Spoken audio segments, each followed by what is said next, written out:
And welcome into Morning Brew with Jaffe and Razor. We sit down and do this show after the Boston Bruins game in Newark, New Jersey. They lose to the New Jersey Devils 5-1. And the Boston Bruins now find themselves, again, back in the thick of things, chasing in the wild card race.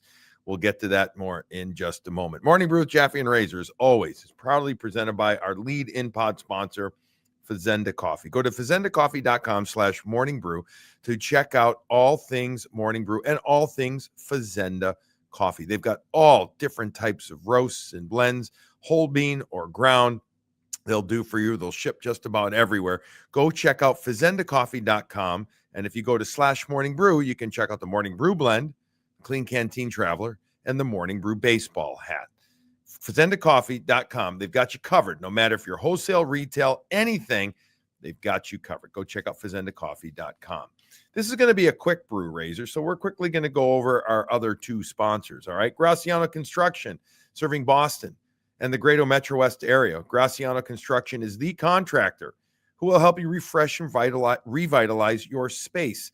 They do it all: bathrooms, kitchens, porches, garage, full renos, small renos, painting. There's nothing that Graziano Construction can't do.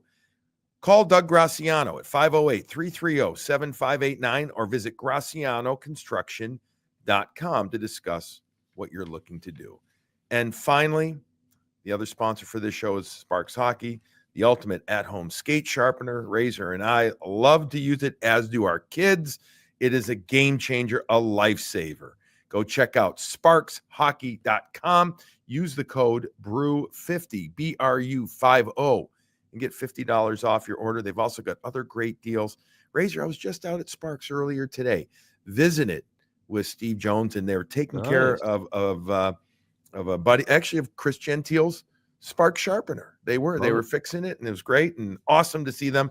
It's really a phenomenal company. We appreciate all of our sponsors. All right, Razor, I appreciate everything that you do. You're going to have to help me out on this one. This was not a pretty game tonight, buddy. This was not. We're going to call this a quick brew. It's going to be not our 35, 40 minutes. It's going to be shorter than that.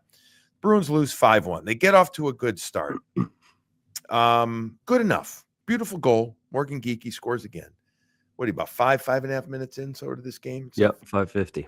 Yeah. I don't even know if I want to go through the entire game like we normally do. It's just like, I mean, I know if people haven't watched, they like to hear that, but things kind of felt, I mean, late in that first period, Devils started taking over a bit here and there, and the Bruins just, Razor, they couldn't answer them in this game once they started losing it. No. Oh boy, there we go. It was a yawn already. It's an early. I apologize, folks. I've been, again, I'm Razor is burning trying it to at look both at ends. this, and this one's tough for me tonight. I hate the individual plays that aren't getting made. I hate the passes that aren't connecting. I hate their inability not to get out of their zone tonight. It set up an early goal, great play by the top line again, who are continue to stay really hot. Geeky finishing, an unbelievable pass from David with an unbelievable play from Zaka. You get some saves from your goaltender, and you go out in the first shift of the second period. You fall down in your own zone. You can't get a flip out of your zone.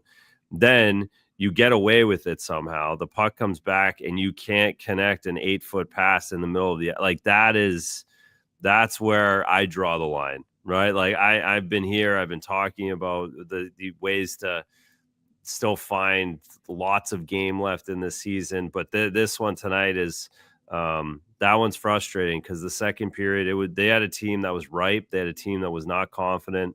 This one, more than most other ones, they just really did just give it to them. And in the second period, it was a frustrating one tonight for sure. And they need guys back ASAP. Still no Charlie McAvoy, still no Hampus Lindholm, no Mark Kaslick, who's now on IR, no Trent Frederick as he's out with an illness. No idea as we sit and record this show if he will be able to play on Thursday or in Thursday's game at TD Garden against the Ottawa Senators. I I agree with you about the errors, the mental mistakes. This is becoming more mental than physical to me. Yeah. You're seeing and I guess you could say that pretty much regularly. I mean, once in a while you'll get beat by a stronger guy, a faster player, etc. But as you said, the pass, like Carlo, he fell, okay, but then he gets back up and he doesn't elevate the puck enough. Then it comes back. Osterley gets it. I'm talking about this first goal, a minute and a half into the second period, the one that Razor talked about. And Osterley gets it and puts it into the skate, the heel of Charlie Coyle, who had who had come back. He was trying to turn up, and the pass goes there, and then here's the other thing. It wasn't like this was this clean shot that beat Jeremy Swayman. The puck funnels back towards the front. It doesn't bobble around, but it's hacked around. And then Dawson Mercer kind of spins around and swats at it. I think did it actually bounce, hit the ice, and then bounce past Swayman on that glove side? If it didn't bounce, it floated. It floated one way or the other, right? Like he got under it or he bounced it down and up and over. And but yeah, like you're right. Like they weren't even shot. It wasn't like the D closed out after that play. They backed up even more, and right. and there was two guys on one in front of the net. Mercer's open, no one gets a stick. It's just, again, you just said it. It's the mental, and that's, those plays just have to get made. There's just no two ways around it. That's not coaching. That isn't, right. That isn't system error systems there. Or this is just individual. Yeah, and Judd Surratt pointed it out early in the second, or actually right before the second began, how good New Jersey is in the second period. I believe they're the second best goals against differential team in the league in the second period. So that means they reset after the first. They make adjustments. To their credit, I thought that they played better at the end of the first period. They got their legs going. They started to bring it towards the Bruins. They outshot the Bruins in the first period by 12-5. But for a while, the Bruins were okay in the first. I felt they were okay. And again, late in the period, there was power play. They got a chance. But then also New Jersey got their legs. They did. They found some things. But that second period, 4 goals were scored. I mean, the Bruins they unraveled in the second period. Very concerning in that regard. And what else was concerning, Razor, is that we go back to this thing of giving up goals in bunches. I'm not saying I thought we got away from that 100%, but I sure as heck didn't expect it. I don't know why. Maybe ignorance, I guess, in this game. I don't know. And maybe because New Jersey has been struggling. Folks, they're 2-6-3 coming into this game. They'd scored at 1.8 goals per game. They'd given up over 3 goals per game. So, if this was a time forever to take on the New Jersey Devils, a team that started very well this year, this was the type of game to give it to, especially considering their coach lit into them in morning skate today. He was giving it to him too. Sheldon Keefe let him have it. No, and again, you had a great start to that. Like, you got the lead, you had control of the game, you got out of the first with a lead, and yeah, there was a few bad shit, but you can figure that out on the road, how to get through it, and they did. And again, that's what's just so disheartening with the second period and the start of it. And I've been, again, coming out of this game, I'm just laser focused on that first goal they gave up at the start of the second. I think that just snowballed everything because they were essentially in their zone the entire second. And that 17 shots they gave up, 17 shots in the second period. Yeah, and they were chasing the entire time. And again, it's because you shoot yourself in the foot. And you did it a few more times throughout. A couple offensive zone penalties that haven't happened too often that nailed you today. And it just wasn't that one. There's been nights where they didn't deserve it, and things you're just like, wow, how did that happen? This one they didn't deserve it. They did not deserve it. So the shots in the second were 17-10 in favor of the New Jersey Devils. One of the offensive zone penalties that was taken was not a penalty, in our opinion. We talked about it on the air. Justin Brazeau. This was the one, actually, I'll call moment of goodness, as Beecher ends up getting the puck in his own zone, brings it through the neutral, skating hard down the left side. Big Justin Brazeau busts towards the net.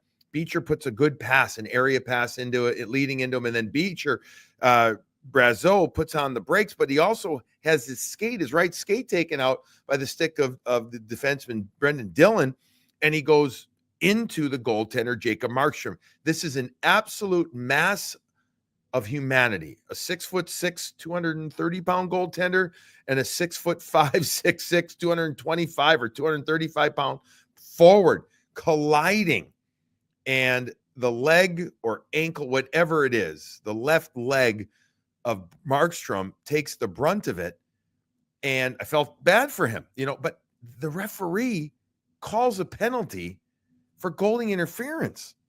And while I understand we're protecting the goalies, what the hell is Justin Brazeau supposed to do there? Nothing. This is not like he's doing the accidentally on purpose, didn't really stop type of thing. This was not even an accident, like skating through the crease, where I can actually understand once in a while, Razor, while they call it because it's in the rule book. His leg was taken out, and then he took out the goaltender. What the hell he's supposed to do, meaning if he's supposed to stop 5 feet in front of the crease, that's BS. We know it. Referee makes a reactionary call, and it puts the Devils on the power play. They end up scoring a goal. But I don't disagree with your partner, though. That wasn't the turning point in the game, but it did have impact in the game. It did, yeah, it certainly did. The score's 1-1, and even more impact is if Brazeau was able to chip that up and over Markstrom. Markstrom made a great save on that play. Yes, he did. If they can get, that's so you add all those three things up, that's the big play in the game. Really big game changing. Not scoring, getting a penalty, and then getting scored on that penalty. You put those together, that's a big difference. Being up 2-1, down 2-1 in a matter of a minute and 2 seconds. So. And Charlie Coyle said it after the game. They didn't really kill it that well either. That seam pass was too easily made. Way too overly played the bumper. I don't know why you would be so concerned with that bumper as much as Charlie was. Lost track of where Dougie Hamilton was, and he's built to hit one-timers like that. They made it pretty easy for him. So just an all-around tough 4 minutes in the second period where you had control, you had an opportunity to take more control, and instead you lost all of it. Yeah, that goal scored at the 4:12 mark. Dougie Hamilton gets his 7th. Bratt was the one who made the pass from the right side to the left side, and the one-timer from Hamilton gives him, again, his 7th goal of the season. So it's now 2-1, 4 minutes and 12 seconds into the second period. You tack on 2 more goals, one at 16:01 and one at 16:13. The one at 16:01 is Stefan Nason.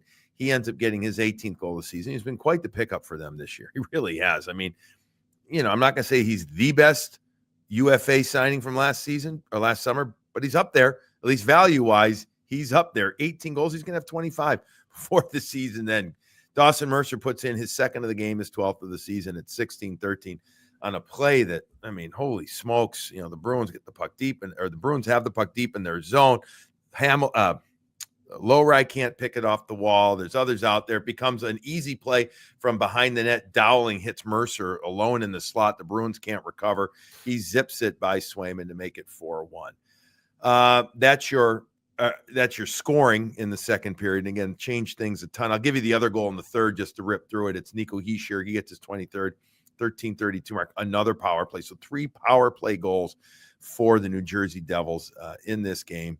The Bruins end up having 3 power play opportunities for a total of 5 minutes and 12 seconds, and they go 0 for 3 on the power play. Total shots in this game, 23 for the Bruins, 35 for the New Jersey Devils. After the second period, Razor, Jeremy Swayman was pulled. There was a stretch of a couple of minutes there where he was literally flying around. It was a 3 minute and 50-second shift for Andrew Peak, but we'll call it 3 to 4 minutes for Swayman of intense leg burning type of shift where he's making saves, especially moving from his right to his left.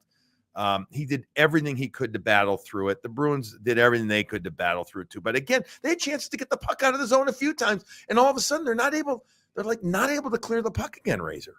No, they weren't. And again, Joe Sacco said it. The problem with that game was managing the puck out of their own zone. They couldn't. They didn't. And that shift that's not just a micro, that's a macrocosm.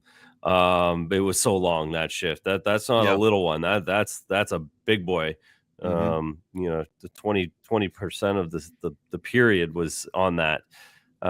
Look at you going all econ on what I we know. do How with about Jaffe that, and right? Razor. I put Really? that together. Very. I mean, I don't really understand it all, but I know micro's less than macro. So there you Attaboy. That's all right. Not bad. All Not right. bad for my That's pretty much Sudbury all I know high too. education. Geez, that's frustrating tonight, boy. That was a good one. Yeah, I mean the lack of cohesiveness of getting Because the again, puck up. why don't they ice it there, right? Like, I don't know. We were why was yelling, nothing done? "Ice the puck." Yeah. Why was that just like a lot? Why did everyone just go along with that? Like that's what's odd. Like, That's a mental thing. That's a yeah, a lot of mental thing. times you'll get that'll happen because it'll be a 5-minute shift because you've iced it 5 times and you couldn't get off the ice. But that was like no one iced it. No one. No. It's just really odd. Really, really odd how they missed just it. Razor, they just don't seem to handle this the adversarial times well this year. It's been, I know they've gotten away from it a little bit, but it's too often that they've been scored on in bunches. It's just too often. They don't reset well. They don't refocus well. And I think that's a lack of confidence. I do. I think it's a lack of confidence with what they've got going. Yeah, it's a lack of something. Again, they've got to just, they got to keep their head above water until they get these guys back. They got to find a way to grind points out of Ottawa. Korpisalo comes in for the third period. Didn't surprise any of us. We were discussing it off air and then on air. I would guess that Swayman starts against Ottawa. I would guess. I think if he had gotten through this game without giving up, the team giving up that much, I think Korpisalo would have gone. But now that they took Swayman out, he played really, really well for the 2 periods that he was in there. I got to imagine that he starts. Would you agree? Yeah, I think so. Just as much because Joe was so non-committal to who is playing tomorrow, and he did the Swayman's playing tonight, and we'll see how tonight goes. And I mean, typically, if it's a back-to-back, I don't know how many times a goalie's played both. I think Vejmelka's the only guy this season, and that was because they had no one else essentially to play the back-to-backs out in Utah. So the fact that they didn't just automatically say that it was Korpisalo tomorrow and they put him into the third period makes me think that they wanted to give Jeremy a little bit of a blow, a little bit of an extra 45-minute mental rest to be ready to go tomorrow. A couple of guys just to fly through Razor again on this quicker brew. Didn't really notice Elias Lindholm in this game. Did you? I mean, other than the pass to Wahlstrom. Yeah. That was it. Okay.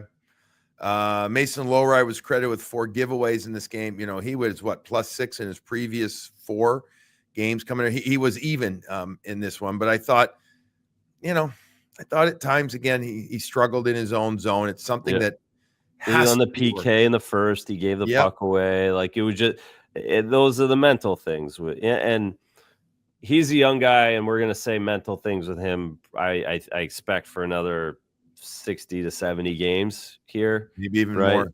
We're going to be this time next year. We hopefully are just getting over it, but it's going to be another half a season for him next year where it's like, all right, dude. All right. But tonight was one of them. He had a great game last game and he didn't build on it. That's, and as a young guy, that's what you want to show people. And he didn't. Speaking of having a great game last game, Matthew Poitras. In this game, he was a -2. He took 5 faceoffs. He was 2 of 5. He had 3 attempts total. I beg your pardon. One of them hit the net. I felt like I noticed him, but this was the same as he didn't build. No, he didn't build. He didn't, and he had an opportunity. Yeah, and his line mates, they were all guilty of something in this game. So I'm not looking for anybody that really had a great game. Looking just statistically, Pastrnak at 19-13, he had 10 shots, 5 of them on net, 10 attempts, I should say. 5 of them hit the net. He had the beautiful assist, and Morgan Geekie had the goal. I thought Morgan said it very well at the end when he was quoted in post game about the issues, and embarrassing, he called it, what's going on. You can tell that he's confident. You can tell that he is feeling it, and he's empowered. And so therefore, he's calling it as it is. Otherwise, like tomorrow night, I mean, you had Max Jones come up. I actually thought Jones looked pretty decent in the first period. I thought his effort and his straight line game, his stop and starts, his ability a few times to have his stick nullify either a pass or impact it just a little bit. I thought it was good, but as the game went on, I didn't really feel like I noticed him, and I didn't. Again, you could say the same thing probably about 98% of the team, though. Yeah, exactly. It's they just didn't allow anybody to do any impact in the second, and then the third was irrelevant. So it's they didn't put themselves in a position to succeed at all after the first. Yeah. Where else should we go with this? Anywhere besides home? I mean, listen, I'm not trying to be a smart ass here. I'm trying to be like, this. Yeah. It just doesn't feel, there wasn't a lot of positive, obviously. I love talking hockey. I can talk and talk and talk. I'm sure. Well, it was just a game where it's like there was no nuance to it tonight, right? There was no debate. It was right in front of you. It was just like and I feel like the breakdown, like we like to do of goals and stuff. That's what I mean. It was there. Like you saw it. There's nothing to break down. The guy didn't make a pass. They got it back and they shot it and they scored. The nicest goal of the game was the Bruins goal. Oh, it was the nicest goal. And I guess we'll break it down for you really good. If you haven't a chance to see it, it's the first period, and it ends up being as the puck is brought into the zone, but then the Bruins, they lose it. And I don't remember for who had it from New Jersey, but both Pastrnak and then Zacha reload through the middle of the ice. Pastrnak is above Zacha. Zacha's just inside the blue line. Zacha makes a nice play, stripping the puck, gets it then over to Pastrnak, who kind of flanks out to the right side. Pasta takes it down, and from just inside that right faceoff circle, loads up like he's going to release a wrist shot or one of Pasta's slingshots. Markstrom focuses squarely on him.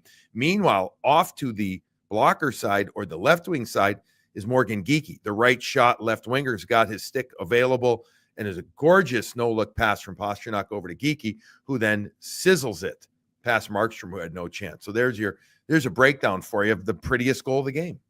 Yes, it was, and the top line was their best line, if that matters. For what it's worth, yeah.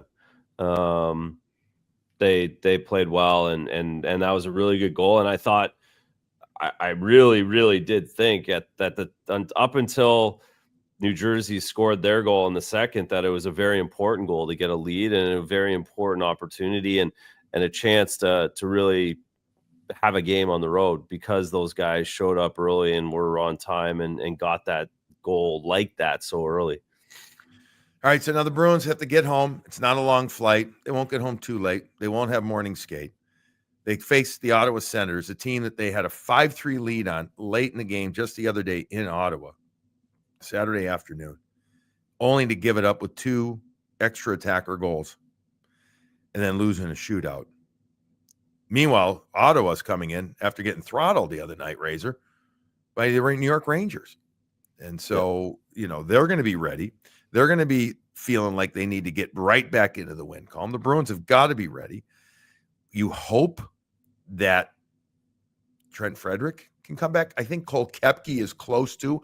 I know he skated. I would have to imagine one of those two guys. We don't know about the situation with Frederick. We don't know how ill. I mean, obviously he's been sick enough that he's been out now for 2 games. Didn't even travel with the team. Pretty sick.